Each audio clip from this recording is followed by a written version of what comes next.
Welcome to the Sammy Rohr Prize. The Sammy Rohr Prize is unique among book prizes because it doesn't only go to an exceptional book, but also to exceptional authors. The Sammy Rohr Prize is predicated on the idea not only that someone wrote an important book in Jewish fiction or nonfiction, but also that the author shows promise of making further contributions to the world of Jewish life and culture and literature. And in fact, I have to say, we have a wonderful track record of distinguished authors who have gone on to make major contributions in all sorts of fields. Sammy Rohr himself was a bibliophile, a lover of Jewish learning and words, and also a successful businessman who bequeathed those loves to his children, George, Evelyn, and Lillian, and they continued the prize, which they founded as a tribute to him while he was still alive. And that combined legacy that Sammy Rohr has left us, love of Jewish books and Jewish culture and also of family, encompasses so much of what it is that we cherish about our tradition. In a time of isolation and distance, one of the things that ties us together is learning and books and literature and love of tradition. And in some ways, the Sammy Rohr Prize is more powerful and poignant this year than it has ever been. And as I introduce someone I both admire and am lucky enough to call a friend, George Rohr, I want to thank the family for enabling all of us to connect internationally over a love that we share, which are the words of God's people and the culture and tradition and history of the Judaism we cherish. George Rohr. Thank you, Rabbi Wolpe, for that very warm introduction. I'm pleased to introduce this year's finalists. Tehran Children by finalist Michal Dekel is a sweeping chronicle and affecting meditation on the escape of Jewish Polish children to the peculiar world of 1940s Tehran. The book has been described as an engrossing narrative that weaves together a moving memoir, a gripping detective novel, and social history. I'm happy to introduce Michal Dekel. Mazal tov, Michal. Michal, welcome. Thank We're you. delighted to have you. And I want to start with a question that I don't think I've ever started a book interview with before, because it's such a rare thing, which is your book, the genesis of it actually was your desire for someone else to write your book as fiction, and yet the story turned out so compelling and so much your own, it ended up your book as nonfiction. That's right. Would you tell us a little bit about the origin of it? Yes, that's right. So the book started in 2007 when an Iranian-American colleague of mine, the novelist Salar Abdo, asked me if I knew anything about Jewish refugees who were in Tehran during World War II. And, I was shocked at the question, and I said, yes, my father was one of them. And he got very excited. He had read about them in an Iranian paper, and he said, well, you have to write about this. And I said, I'm a literature professor. I write about Wordsworth, and I'm not ready to write a book about my own father. And so I said, you write it. You're so excited about it. You write it. We started out actually working together on it, and we said, let's alternate chapters. That fell through, and as you said, it ended up being my book.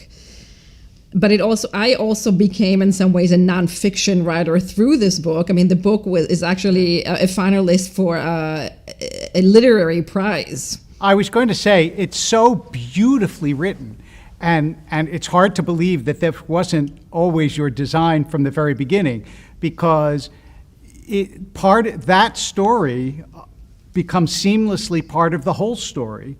And one of the things that is amazing about your book is how many different kinds of stories accumulate in the course of telling your story. So many different countries and personalities. How was it that you were able to put them all together? 20-30 drafts, 10 years of work. It took a long time to find the right form for it. Because as you said, I mean, this is not just my father's story. This is a story of 250,000 Polish Jewish refugees whose story has not really been told. And it's also the story of Iranians and Uzbeks and Poles and Christians and Muslims. So it took a long time, but I think at the end it worked. And here's the advertisement I would give to your book for someone who hasn't read it. I would say the last line of this book is as beautiful and as heartbreaking as almost any line in any book I've ever read, but you won't feel the full impact of it unless you read the whole book. So you have to read the whole book to feel how powerful that last line is. And that leads me, just as a hint of the kinds of thing it's about, to ask you how hard it was to go deep into your own family story. Because when you're writing about Wordsworth, that's impersonal in a sense, but this is a profoundly personal book. That's right. I mean, it's a book that strives to do the impossible, to combine the intimate with the scholarly. And in some ways, it's a book that gives a historical answer to a psychological question. And that psychological question deep down inside was, who was my father? It was very hard in the beginning, which is why I wanted my colleague to write the book. I was very reluctant to dig down both into my father's history and also to this Jewish history, which was very painful. So it took me a long time to sort of muster up the courage. But the more I knew, the easier it became, and I became totally fascinated by the story. And now, of course, I'm immersed in it. So it was a process. It was a geographical journey and an emotional journey. I ask this question both from the point of view of Jewish history and also from what everybody is going through in the world now. What did you learn about the psychology of survivors or survival that you didn't know before the book? Right. I learned, first of all, the gray zone of survival. I think I thought about survival in very black and white terms before, and now I learned to appreciate the little things that make up survival. I think the story puts everything in proportion, especially in terms of what's going on now. So I learned that you can go through incredibly hard journey like this one and ultimately be okay in the world. On some, maybe not perfect, but be okay in the world. In terms of COVID, I always tell people, look, in my story, hundreds of thousands of people were sick with typhus with no penicillin, and still most of them survived. So we're much better off now. So maybe these are some of the things I learned. That's a helpful thing to keep in mind. You also you have a beautiful little vignette of when your father cried, and this childhood memory that you preserve that gives some insight into what he went through. I wonder if you'd be willing to tell us about that. So my father was an Air Force man. He worked for the Israeli Air Force. He was kind of a tough and closed up person. And I only saw him cry once, and that was when the three of us, my father, my brother, and I, watched The Deer Hunter in our home in Haifa. We watched the last scene when the Viet Cong play Russian roulette with the American prisoners of war as pawns, and my father just started crying at that point, and I didn't know at the time why that moment in particular made him cry. Now I know that it was about the arbitrariness of fate. It was also about the kind of particular fate in the communist world. And for some reason, that film, which was not about the Holocaust and it was not about the Jews, enabled him to cry and open up in a way that perhaps other works of art didn't. The distance sometimes allows things that closeness doesn't, I suppose. That's right. And I thought it was beautiful what you said earlier, that it's a historical answer to a psychological question. And so here's a historical psychological question. In this book, you encounter a remarkable, both historically and also in person, a remarkable variety of personalities. Some of them are truly terrible. and some of them are tzaddikim. Some of them are righteous, amazingly righteous people, both Jewish and non-Jewish. And I wonder if this story changed your view of human nature in any way. I don't know that it changed my view of human nature, but it certainly, in my story, I think there are no huge heroes. It's not a story, it's not a Schindler's List. And I often say that the hero of my story is collaboration between organizations and peoples, and it's also small gestures that people made. So I think, yes, I think maybe, again, it kind of made my vision more complex. And by more complex, I mean, let's say, as you know, in my book, there was one character who is a Polish nationalist historian, and who was not exactly anti-Semitic, but let's put it, her vision of history was very different than mine. At the same time, her great aunt was someone that supposedly hid Jews and saved them and so on. So, it's a complex story, and something, it's complicated. Yeah, sometimes the bad people do good things, and sometimes the good people end up doing not so good things. That's fantastic. Well, thank you so much, Michal, for writing such a beautiful book and for being with us today. Thank you for having me, and thank you for your questions. In Here All Along, finalist Sarah Hurwitz, a former speechwriter at the White House, writes in her own voice. In doing so, she invites us to share her journey towards fulfillment as she rediscovers the beauty and timeless lessons of Judaism. Her book illuminates boldly, bravely, and beautifully why Judaism matters. I'm happy to introduce Sarah Hurwitz. Mazal Tov, Sarah. Sarah, welcome. We're delighted to have you. Thank you so much. I am delighted to be here.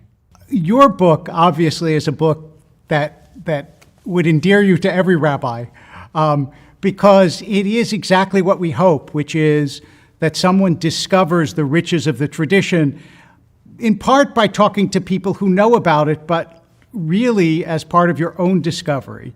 And I want to start by asking what motivated you to re-explore Judaism in adulthood? It really was pretty random. I went through a tough breakup. I was looking for things to do to fill my time. I happened to hear about an Intro to Judaism class, and I really signed up just to get out of my apartment, to have something to do. I was a very disengaged cultural Jew and figured, I'll learn something about my culture, something to do. And I was blown away by what I found.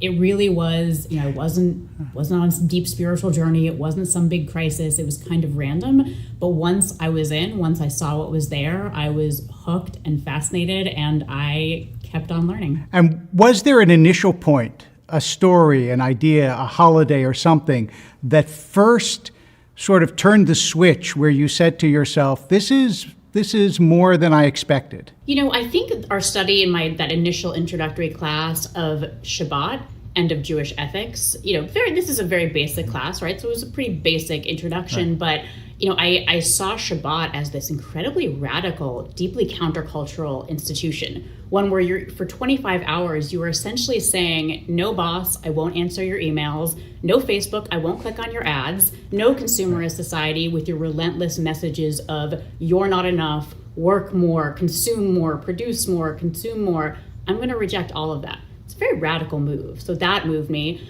I also just was moved by Jewish ethics, which is so much more than just social justice, be kind to others. It is this edgy, deep, really probing conversation about what it means to be a truly good and decent and kind person. And I was very moved by that. I know. I remember when I for a couple of years, I taught business ethics, and I would talk about the fact that really, according to Jewish law, to go in and ask the price of something when you're not intending to buy it is not okay, because you're misleading the merchant into thinking you will.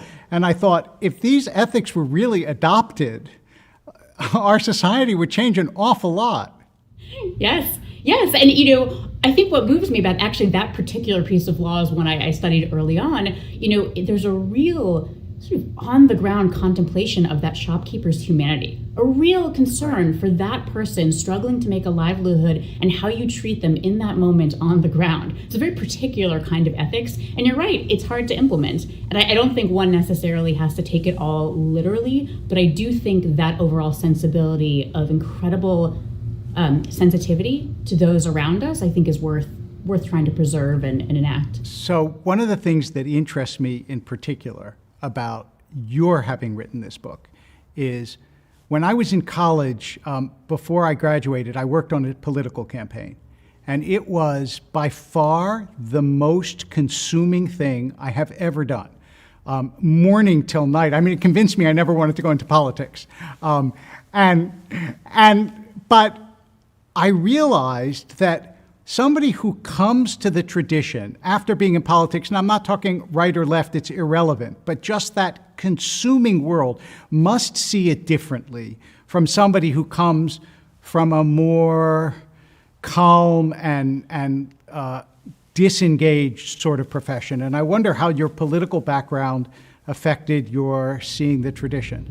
Yeah, it really, my political background, it helped me take the tradition and actually apply it to not just the work I was doing, but to sort of my overall lens on the political world. So I think that, I believe, as I think many do, that the core Jewish insight is that the idea that we're all created in the divine image. We're all created in the image of God, which Jewish tradition, as Yitzhak Greenberg beautifully states, it means that we're all infinitely worthy, we're each equal, we're each totally unique.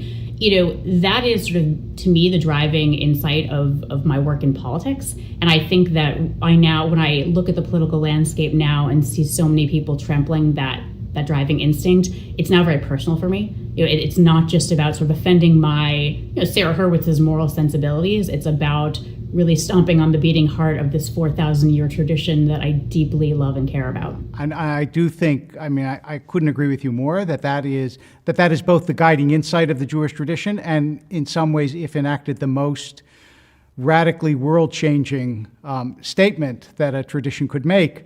And we could have a long discussion about how it impacts politics, but I want to bring it back to the core of your book, which is not at all a political book. It's really a book of discovery, of learning and tradition, even though it has implications far beyond. And one of the things that you emphasize again and again, it's so beautifully, and it's a beautifully written book and a very accessible one for people coming first to the tradition to read, is how, I don't want to say uncertain, but multidimensional all these things are, and that you don't find in the tradition fixed dogmas, but you find a great range of possibilities. And I wonder if you would speak to us a little bit about that. Yeah, I think many people assume that religion is about a series of fixed dogmas, which you must either accept or reject. That's faith. And that's not Judaism, right? That is not in any way a Jewish conception, which is why, it makes me a little bit sad that so many American Jews kind of look at Judaism through a lens that actually isn't particularly Jewish. And they say, oh, it's religion. It's all about, blind faith, and I'm too smart for that. But, the multifaceted nature of Judaism, it's what makes it, to me, an appealing tradition. This is a smart tradition. This is a tradition that demands intellectual engagement, questioning, doubt, rigor, just an unending search for truth. And I personally find that quite moving. So I appreciate that sensibility in Judaism. It also makes it very, very hard to write about, because any statement that one might want to make, I could immediately envision the 10 counter arguments to that statement, which can drive you crazy. So you learn, you never sacrifice accuracy, but you do sometimes have to sacrifice a little bit of precision, which is very counter to what Judaism wants you to do. That is so true. I know that I've had that little voice in my head almost every time I've written anything to say, somebody's going to say that also or that other, and it's difficult, but that's also quite wonderful to realize how complex. But that said, I do think there are majority strains in the tradition. I do think there are ways to read the tradition that are kind of counter to the weight of tradition. I don't love it when people say, oh, Judaism says anything, you can use it to make any argument. Technically, yes, but I think a wise and thoughtful and discerning reading of Judaism does lead one in certain directions. So I don't, this isn't a free-for-all. I think it's important to say that as well. And then I want to ask one last question, which is that you make clear that Judaism isn't only an intellectual enterprise, but it's a communal undertaking. And in a time when we're so isolated, I wonder if you would say something to us about the value and importance of community. Yeah, I mean, community is obviously central to Judaism. This is not a solo practice, and I think that is very difficult and painful for many people in this time where we're separated from community in person. We can't be physically present with each other. But I think there are so many ways to actually capture that sense of community and to enact these traditions. But we're going to have to be a little creative. A woman, actually, I heard about a very sad but also very moving story of a woman whose husband died of COVID. And, she was heartbroken that they couldn't do any of the traditional funeral and shiva arrangements. But they came up with a take on the Jewish tradition of having the people who come to support mourners at a funeral. They traditionally line up in two lines, and the mourners walk through, and the people on either side of them, they offer their condolences. And they actually created this in the parking lot of their synagogue in their cars. So they had two lines of cars of people to come and support the mourners. And then the mourners drove through in their cars, and people waved at them, blew kisses, had their hands over their hearts. This is a way that we can enact Jewish community safely right now. And I think it's really up to us to come up with some creative and innovative ways to breathe life into our traditions and to continue to allow them to help us at this moment. That is a beautiful example from a beautiful book, and we thank you so much for giving us this gift to the Jewish community and to the reading public. Sarah Hurwitz. Finalist Yaakov Katz is the author of Shadow Strike, a riveting, powerful exploration of Israel's daring operation to stop one of the greatest known acts of nuclear proliferation. With pacing reminiscent of a spy thriller and a journalist's remarkable attention to detail, Shadow Strike takes readers behind the scenes in the Oval Office, Mossad headquarters, and the Syrian desert. I'm very happy to introduce Yaakov Katz. Mazal Tov, Yaakov. Yaakov, it's a pleasure to talk to you and to congratulate you on the book, which I have to say, people always say this about nonfiction books, that it reads like a thriller, but this, mamash, it reads like a thriller. I knew the end of the story, but I was turning the pages so eagerly, and I wonder, when you started the book, did you intend to give it the pace of one of those unput-downable books, or did the story just unfold that way? Well, first of all, Rabbi, it's really a pleasure to be with you, and it's a true honor to have been chosen as a finalist for the Sammy Rohr Prize. So I thank you for really this great kavod. With regards to the book, no, not at all. I actually went into it thinking I was going to write an article or a series of articles ahead of the 10-year anniversary. So I started working, I'd say probably like in the beginning of 2017, looking towards the September anniversary in 2017. And I quickly found myself down a rabbit hole that this turned into a book. And the writing went through a few kind of versions. Beginning, I set it up as a way of like looking at the story through the different characters that were the primary characters of the book. But that didn't work as well. And then I had to create the narrative that would be the thread between and connecting everything. It came out, it was a lot of work, a lot of sweat, a lot of tears, really how, that's, the story people tell you, but you never really believe, at least I didn't know that it would happen, is that you wake up in the middle of the night in a cold sweat and you're like, I got it all wrong. Well, that happened to me. And that happened to me with this book. I had written it one way and then I wake up in the middle of the night. I'm like, oh my God, it has to be flipped. And I sat for about a week and just redid the whole thing. And thankfully it came out nicely. There are two questions I really have wanted to ask you about the writing of this book. The first is, one of the things that I found striking is obviously in a big military operation, there are going to be people who get stuff right and people who get stuff wrong. How was it that you were able, because you were able to make us understand how the people who got it wrong, as opposed to making them into villains and the good people all got it right? There was a real deep human understanding of people on all sides of this issue. And was that because you entered into it like consciously, or was it because you spoke to them and got their perspective? How were you able to get the empathy to have us identify even with the wrong guesses, the wrong prophets? Well, I think, first of all, I have an opinion of what I think would have been the right move and the wrong move. My opinion was and still is, that Israel had to, that this nuclear reactor had to be removed. I think there would have been benefit in having the United States do it. It would have sent maybe a stronger message. So I kind of agree to that extent with Vice President Cheney at the time. But ultimately, though, I don't think, Rabbi, that there's a wrong decision or a right decision. It's very easy for us now, so many years out, to look back and be able to decide and judge what was right or what was wrong. But when you're there in the real time and you're contemplating so many different variables and factors are on the table, you have America's deep in Iraq, America's in Afghanistan, America has issues with Assad of its own. You have Israel, which is dealing with the Palestinians, and the Americans are trying to get the Israelis back to the table. You're just a year after the Second Lebanon War. The Iran threat is looming on the horizon. There's so many different factors here. You have a new prime minister in Israel who's got criminal investigations. I mean, there's so many different things that are happening that it's very hard to say, this person, while you're there right in the moment.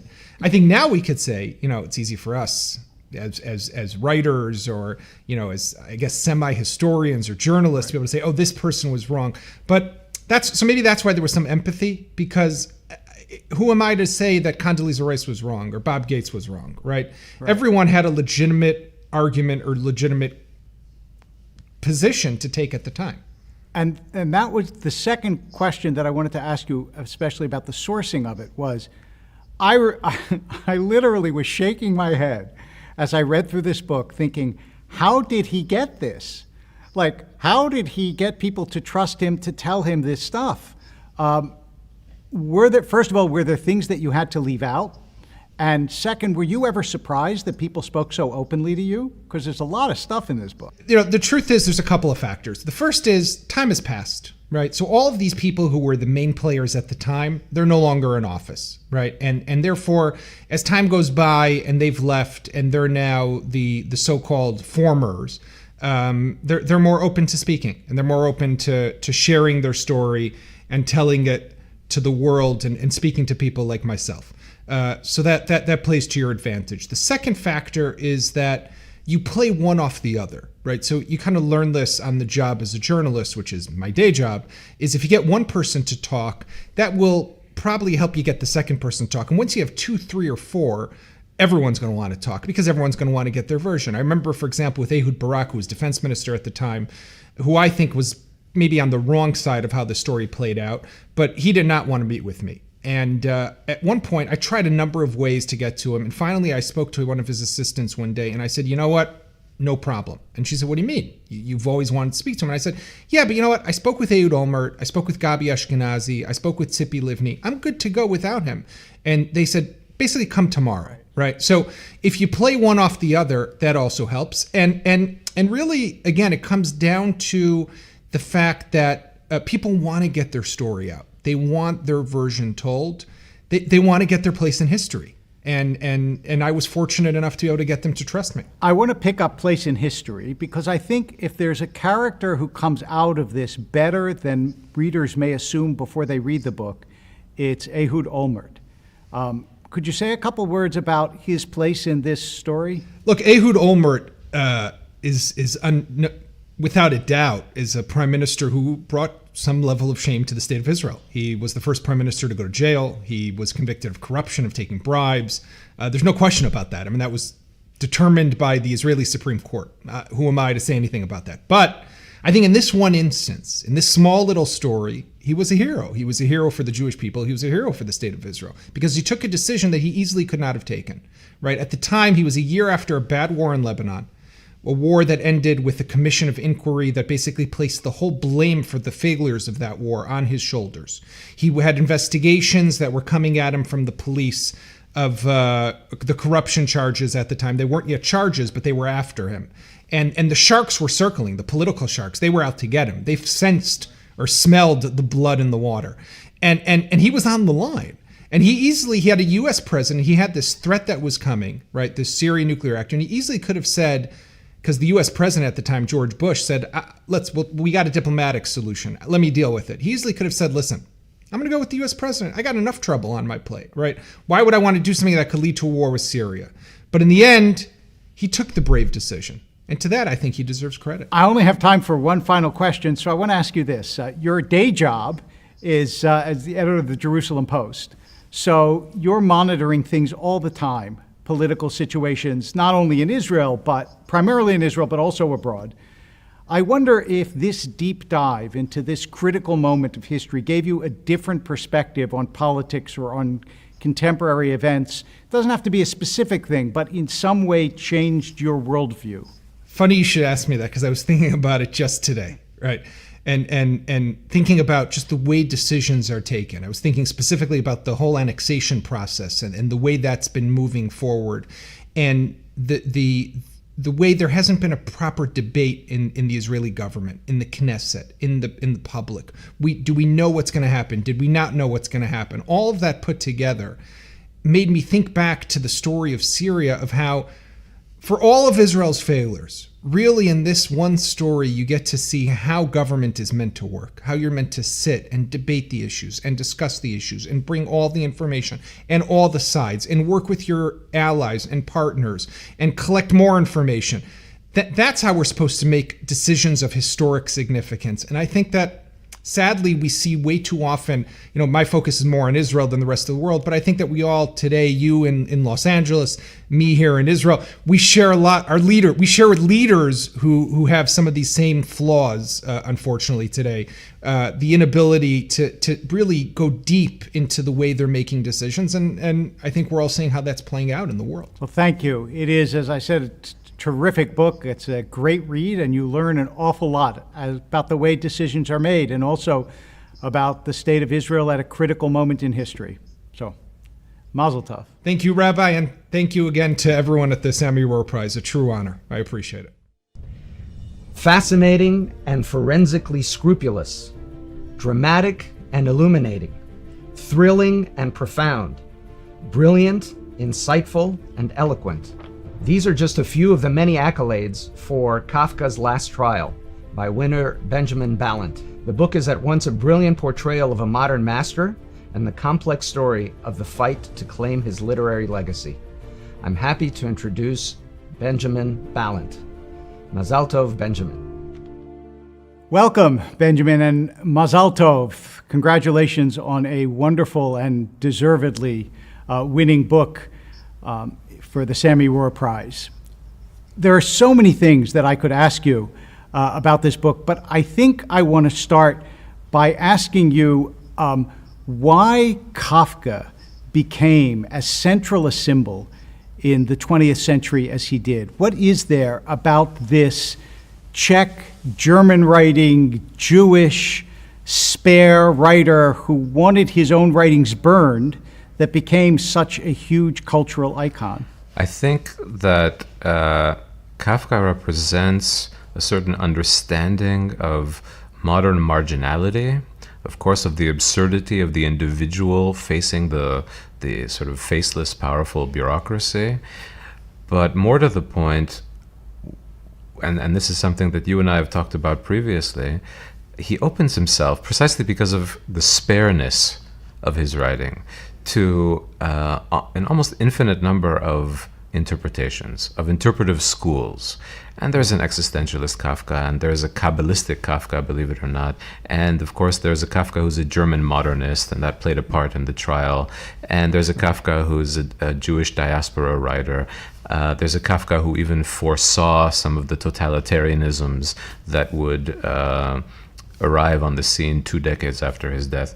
And so there's something in which he invites interpretation, multiple layers of interpretation, and in this particular case he invited, of course, a legalistic interpretation, which is very apt given his unfinished novel The Trial, and an interpretation that went to the very heart of the question of was Kafka Jewish, and who owns Kafka? What is his natural place of belonging? Right, which is, I mean, that's part of the fascination of the book, called The Last Trial for that purpose, is who gets to claim this writer. If you didn't know Kafka and you came to him from no background other than a deeply Jewish one, but you could read German, do you think you would know that this was a Jewish writer? I have to tell you that I have taught Kafka's writings in different contexts. One in a Palestinian university to undergrads, and another in the Pelech, a religious girls' high school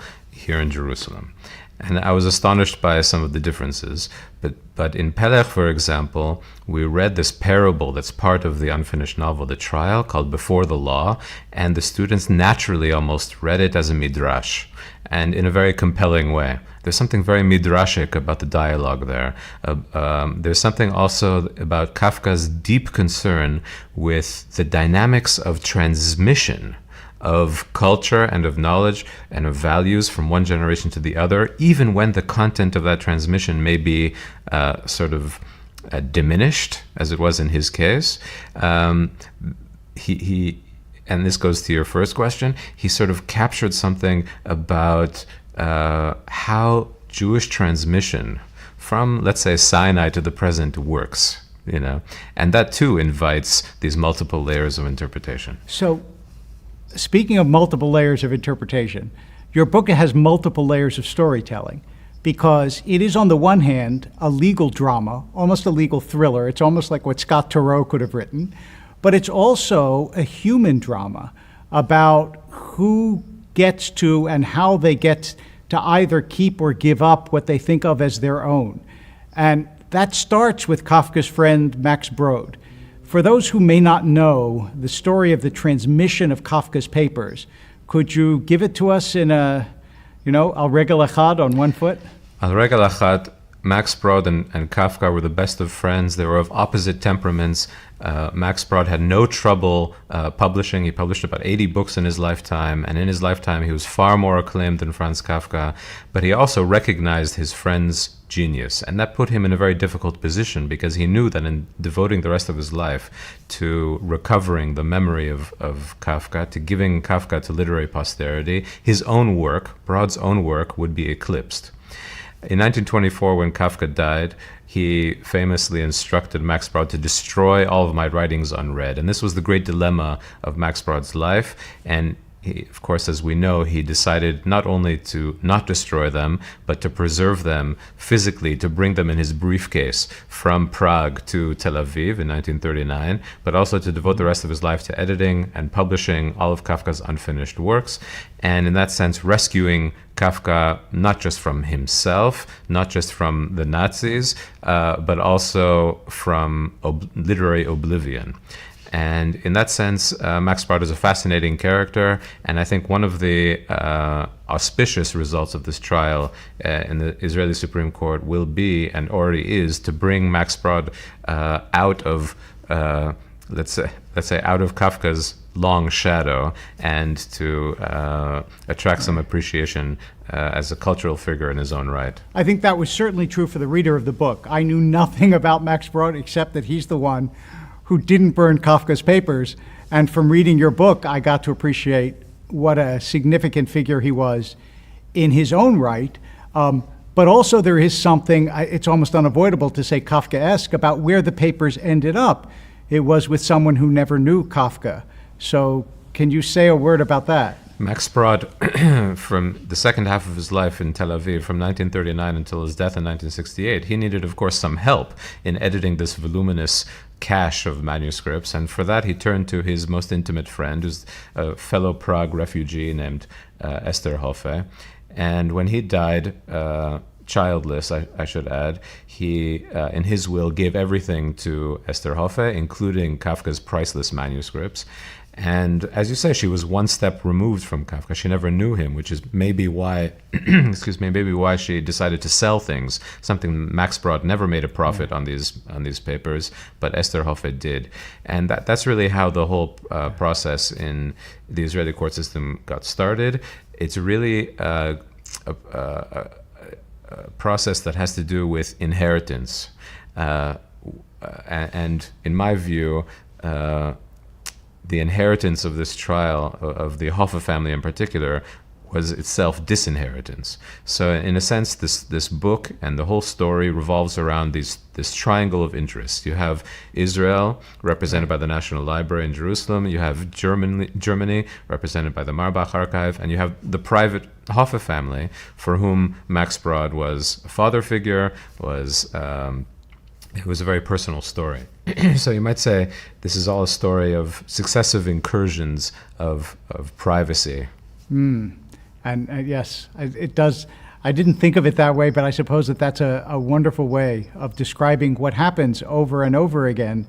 And I wonder, I'm going to now take you far beyond the confines of the book, which I can't urge people strongly enough to read. I really found it gripping and fascinating.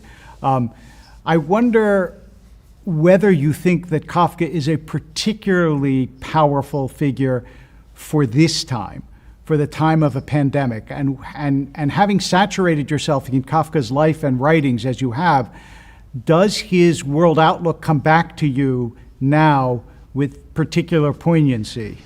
I think it does. And I've been rereading some of Kafka's works and fragments recently. There's a piece, as you mentioned in our conversation before, in this week's New Yorker magazine, of sort of newly translated. I mean, Kafka's stories are unfinished, not just technically, but in a far deeper sense.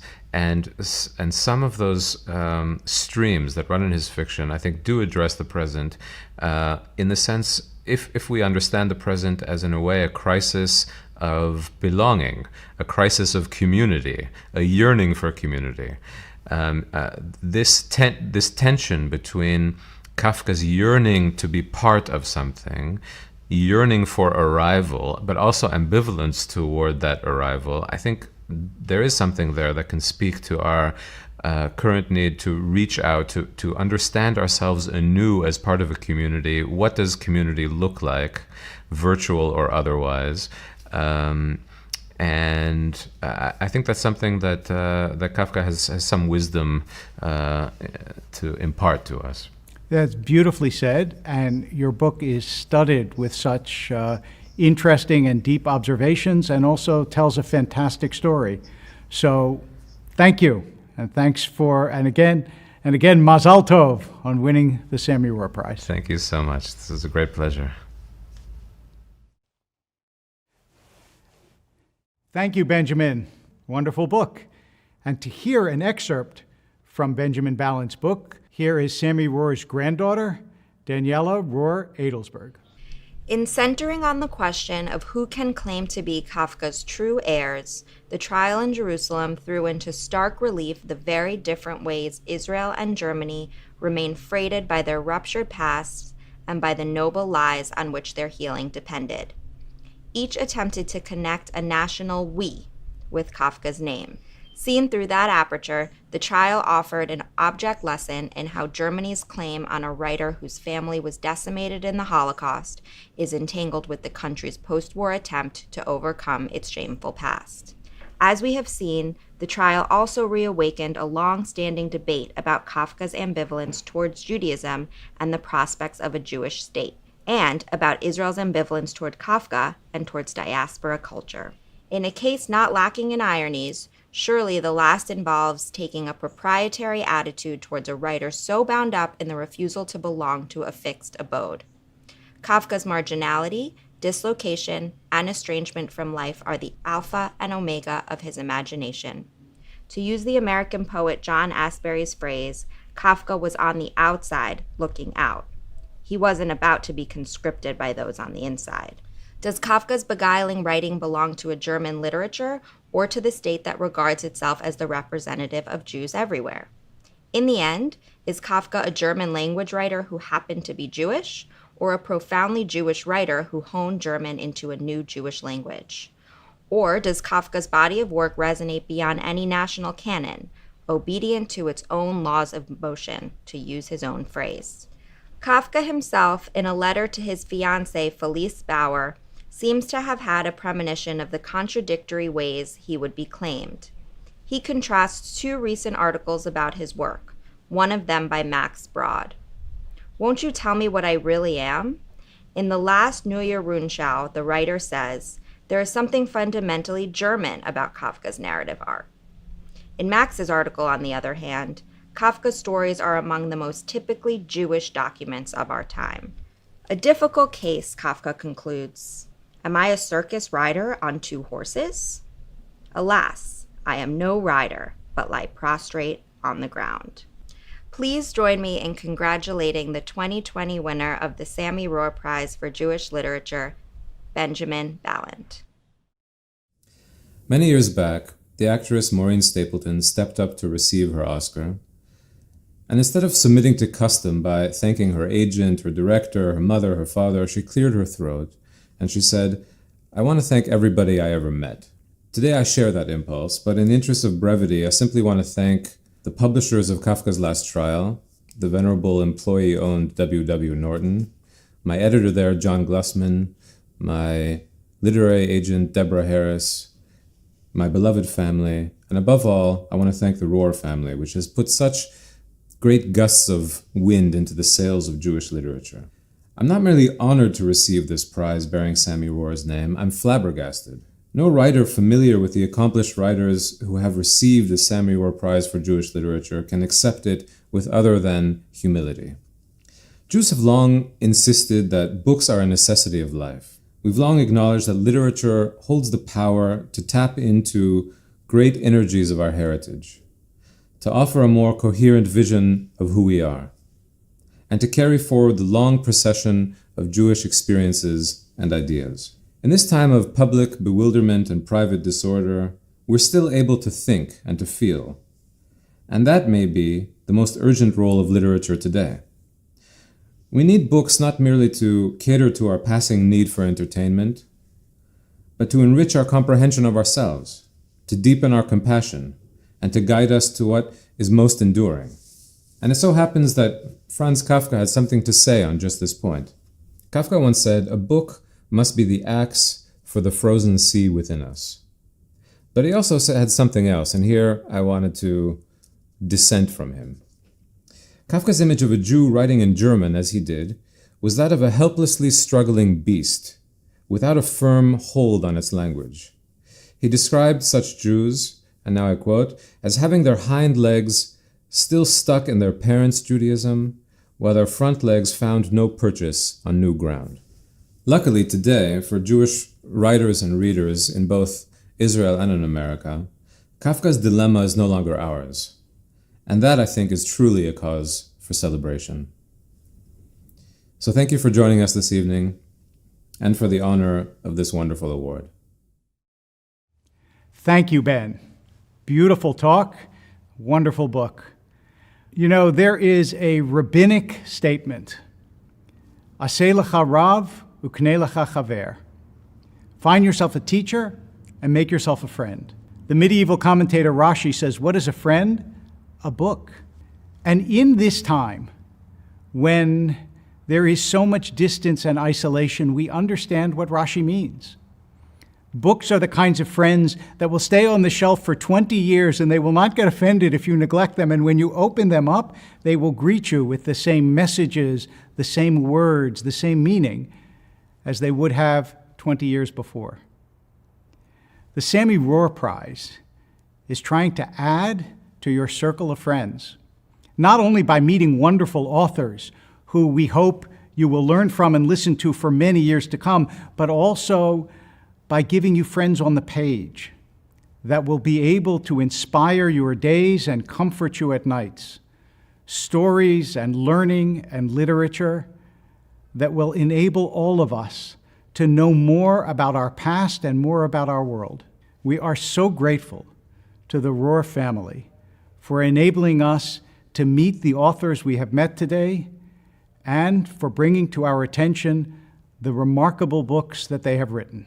We hope that you will find these books as moving and important as those of us on the judging panel have done, and that soon, bimheira b'yameinu, soon in our day and speedily, we will be able to greet one another in person. In the meantime, stay well, be healthy, take care.